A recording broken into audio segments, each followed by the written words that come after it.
Kuwait মতলা city, কুয়েতের মধ্যে মতলা city সবচেয়ে বড় একটা আবাসিক এলাকা। ঠিক আছে, অনেক বড়। এখানে মনে হয় যে হাজার হাজার বাসা, কত সুন্দর সুন্দর বাসা,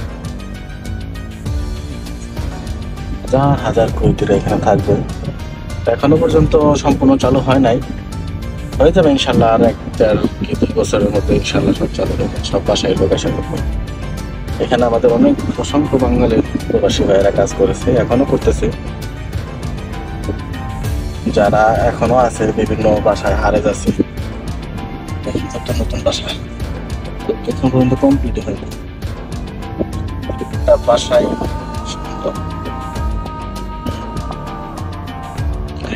বাসা ভাই রে ভাই, প্রচুর টাকা খরচ হচ্ছে। সমস্যা নেই, কারণ এই দেশে টাকার অভাব নেই। টাকার অভাব নেই।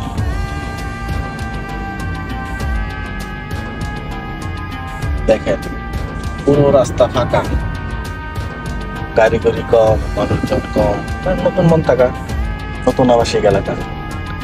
একটা সময় আসবো 5 বছর ধরে নেন, 5 বছর, 5 বছর পরে কিন্তু তখন গাড়ি চালানো যাবে না, সবসময় গাড়ি চলবে, সবসময় মানুষজনের যাতায়াত থাকবে, কারণ সবাই তখন বাসায় এসে করবে।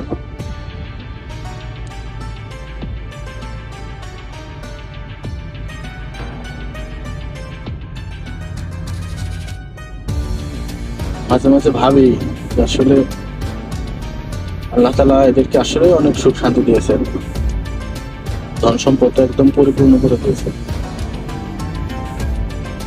এমন কোনো মানুষ নাই যার গাড়ি নাই, সবারই গাড়ি আছে, তাও একটা না 2-3টা করে গাড়ি আছে। ঠিক আছে, আমাদের প্রবাসী ভাইদের 2-3টা করে গাড়ি, আর এখানে কুয়েতের গাড়ি থাকবে না। এক সময় অনেকে বলতো যে কুয়েতে ভিক্ষা করে যে তারাও গাড়ি নিয়ে যায়, তখন এই কথাটা শুনলে খুব মানে বিশ্বাস হইতো না যে কি ভিক্ষা করবো গাড়ি নিয়ে যায়। আসলে বাস্তব, ঠিক আছে, আসলে বাস্তব। দেশে মানুষ ভিক্ষাও করতে যায়, গাড়ি নিয়ে যায়, ঠিক আছে, তো ভিক্ষা করে তারও গাড়ি আছে।